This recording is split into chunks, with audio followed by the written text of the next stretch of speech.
This is more a traditional smoke bundle, how you would see it, that you packed yourself and you smoked. And it gives a really lovely smell of this deep, again, heady smell of sage, and the beautiful softness and kind of botanical smell of the lavender. I love it. This is my favourite one. I made this myself, which is why I love it. There is a stretch of time at the end of the year that feels different.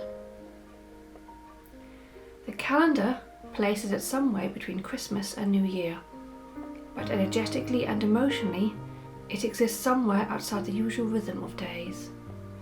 It is a pause and a threshold. It is a moment where the old year loses its grip and the new year has not yet begun. In Germanic and Alpine folklore, this is known as the Rauhnächte, the 12 nights between the years. Hi, I'm Georgia, and I share stories about seasonal traditions, folklore and slower ways of living, especially those that have almost been forgotten. The Rauhnächte are 12 nights counted most commonly between Christmas Eve, the 24th of December, and Epiphany, the 6th of January. Depending on region and tradition, these dates can also vary. They may also begin on the winter solstice, which is Yule, on the 21st of December. So any time between the 20th and 24th of December is when people sometimes start these. There is no one correct starting date. It entirely depends on your region, what you believe in, and where you want to start. What mattered historically was not the calendar, but the quality of time. Now, the origins of the Rauhnächte lie between the solar and the lunar calendars. The solar calendar is 365 days, and the lunar calendar is 354 days. Those missing days, roughly 12 nights, did not belong neatly anywhere. They are understood to be existing outside time itself. When time is unsettled, people used to think that boundaries softened and the veil became thin. The past and the future feel closer together, and dreams become more vibrant and realistic. They intensify, they become more realistic, and this is why the Rauhnächte became associated with reflection, divination, ancestral presence, and inner listening. When Christianity spread across Europe, it did not erase the Rauhnächte. Instead, it layered new meaning onto an already sacred period. The 12 days of Christmas, running from Christmas Eve until Epiphany, mirror the Rauhnächte quite significantly, more than we realise. Epiphany became the Christian closing point of the 12 days, replacing older beliefs of the gates of the two worlds closing once more. So house blessings, incense and chalk markings you see on Christian doors, especially Catholic doors, are actually much older than the Christian religion. In fact, what happens here on Epiphany, on the 6th of December, you have the three wise men come round, or they call them Heiligen drei Könige in German, the kings, rather than three wise men. They come round with their frankincense and they bless your house and they write in chalk their initials on your door and then the year. They don't come to our house. They've never come to our house. They somehow know to stay away. So these house blessings, incense, smoke cleansing, it goes way before Christianity. It's the same thing, just different rituals and different religion. So historically, people did not clean during these Rauhnächte. They cleaned beforehand. They swept their homes, they washed the floors, they cleaned the windows, they cleaned the thresholds especially. The tools are put away and people did not work for this time either. It was a liminal time, a quiet time for reflection and silence and inner solitude. The Rauhnächte were definitely not a time for productivity, but they were a time for stillness. There was no spinning done, no washing and no unnecessary labour. Even the earth sat still at this time, one of the coldest and darkest parts of the year. It was survival to stop and just look inwards, just for these 12 nights. So one of the most enduring parts of the Rauhnächte is smoke cleansing, which is what Rau means. It means smoke. Smoke nights, basically. Herbs, woods and resins were burnt to cleanse houses, protect thresholds, honour the ancestors, and carry prayers. Smoke moves between the worlds. It transforms solid matter into air, which is why it appears in so many rituals across different cultures and different countries. And you do not need anything particular for this, you just need attention. Different herbs were chosen for the different qualities. Some typical herbs chosen for the Rauhnächte are, one is mugwort. I have some here. Mugwort is used for dreams, visions and liminality. People often drink mugwort tea if they want to astral travel or have lucid dreams at night, so it's a good one if you want to connect with your higher self or your ancestors. And another one is juniper, known as Wacholder in German. I have it here. I haven't got very much left. This is good for purification and protection. Next one is oak bark. I have some here. This is Eichenrinde. This is known for strength, resilience and ancestry because the oaks are very strong tree, very solid tree. I love oak trees, they're just beautiful. And next one is cedar wood. I have here, written in English. This is very grounding. Cedar is very grounding and good for sacred space if you want to cleanse your space and give it some nice grounding qualities. Another one is frankincense and myrrh. I don't have either of those, but those are typically used in the Catholic Church when the three wise men come round and bless your house. You get them in Catholic churches as well when they're cleansed with these big smoke things. They shake them around and you can smell that heady smell. It takes me back to my childhood when we sometimes used to go to Catholic church services when my mum used to sing in the choir. But yes, I don't use that for some reason. I quite like it actually, so maybe I should get some. And then one other example is sage. Now I have white sage here, ethically sourced, but you have to be very careful with white sage. I've had this for ages. I think it's packed too tightly actually. But also I made my own with some sage that I had, and I packed it with some lavender from the garden. This is more a traditional smoke bundle, how you would see it, that you packed yourself and you smoked. And it gives a really lovely smell of this deep, again, heady smell of sage and the beautiful softness and kind of botanical smell of the lavender. I love it. This is my favourite one. I made this myself, which is why I love it. Then we have rosemary. This is from my garden. I grew this myself. See if you can focus on it. And dried them out. It was hanging in the kitchen for ages, so I had to de-dust it a little bit before I put it in here. Rosemary is great for remembrance and clarity. Also very good for abundance, actually. So good to bring that into the house. And last but not least is willow. Willow is great for protection, for love and for healing. So all these herbs do have very different qualities, and you could use the same herb every night. You could use a different one each night. You could even mix them together depending on what you want to achieve and what the correspondences are for each herb. There's no set rule. Some people like to follow certain rules set by books they read or something like that, or little programs people write, little courses people write and put together, but ultimately it's entirely up to you. Like anything with nature-based things, you can basically do what feels right for you. And you don't need all of these herbs, you don't need any of them, you don't need to burn anything. You can just burn the same thing, like I said. You could make your own rosemary one, lavender, anything from the garden and burn it. You don't have to invest in a ton of different herbs. It's not important. You can if you want to, no problem, but it's not necessary. Now, when we come to the point of sustainability, herbs were traditionally sourced locally, obviously. They were gathered from hedgerows, forests and gardens in the late summer and then dried in time to use throughout the year for cleansing, but especially during this time. If you don't gather your own herbs, then it's really worth checking out where the herbs come from if you buy them online or in a shop. Sourcing sustainably and ethically is quite important, especially when it comes to things like white sage. You don't want to go to places that source them unethically and overfarm them and take them away from those places that culturally need them. We don't want cultural appropriation, of course. Respect, awareness and intention are way more important than having the correct herb. There's no such thing as the correct herb. And if you don't have access to the herbs that you want, then that's okay. And also, if you can't light smoke in your house because you have a smoke detector, which I do, and it sometimes goes off, you might have young children or pets, or even have a lung condition, or you may not be allowed to light candles or smoke within the house if you're renting or an apartment, then you can just have images up, you have videos online with candles or smoke cleansing, or just imagine it. You can even write down the name on a piece of paper and still get the effect of that particular herb.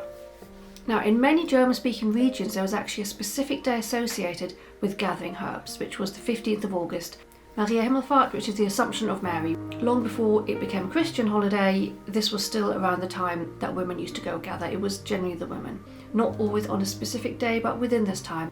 It was the middle of the harvest season.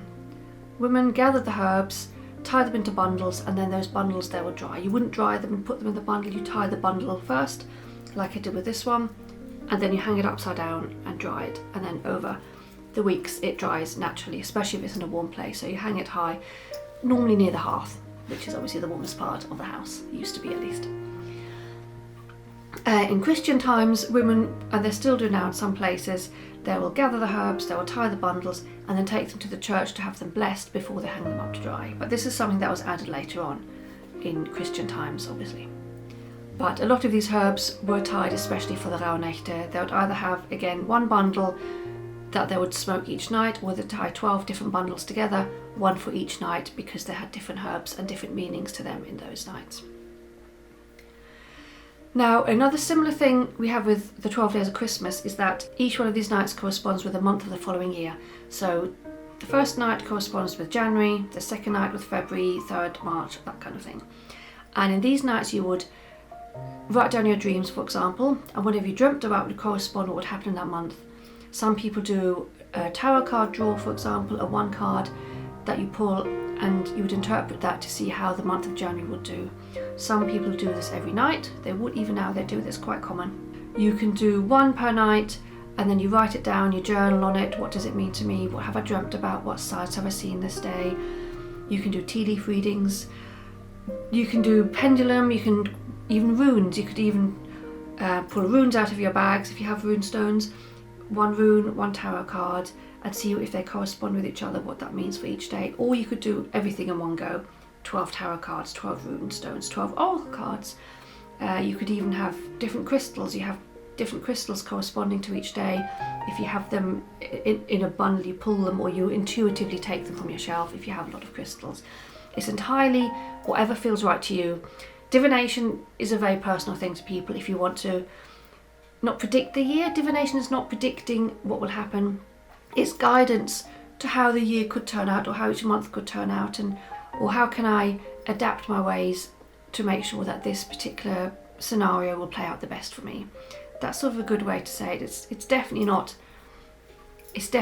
fortune telling. Fortune telling doesn't exist. You can't say this is going to happen, but it can say that some big shift will happen and you can prepare to navigate it. I remember I got the tower, I think 3 weeks before my dad died, and 2 weeks later I lost my job. So this was a huge shift in my world.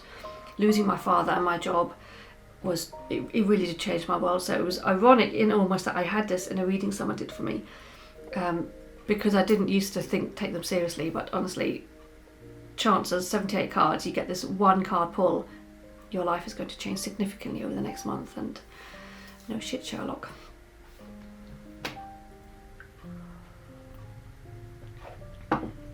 So things you can do, you observe your dreams, you observe your emotions, you can observe the weather, even signs, what kind of birds you're seeing, what people you're bumping into, what situations happen to you, and you journal on this. You can write things in your diary, you can see how everything affects you and write it down, and you can look back even throughout the year then and see what happened that month.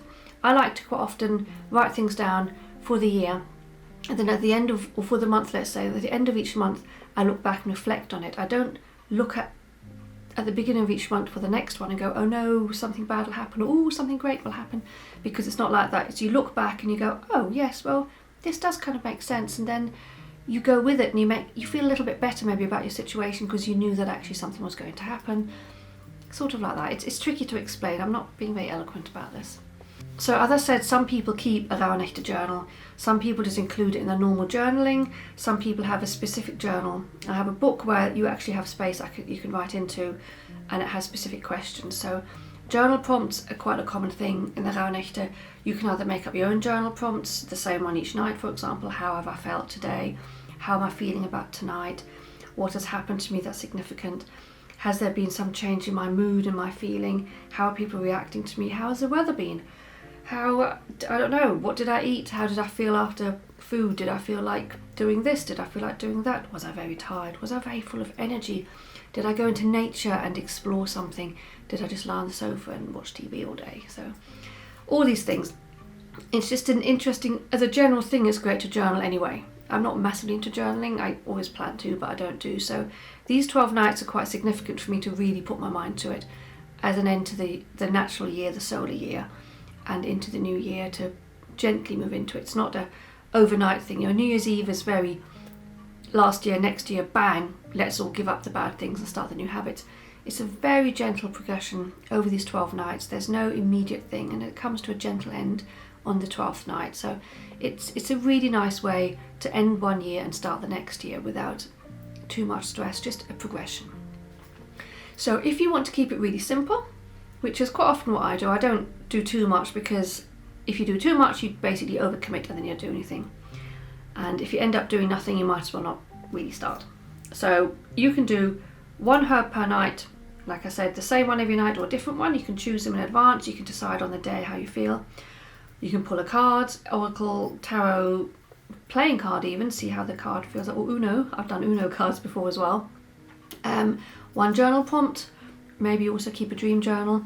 I have a book next to my bed anyway, where I plan to write down my dreams, but I don't really dream that much, or I don't remember them.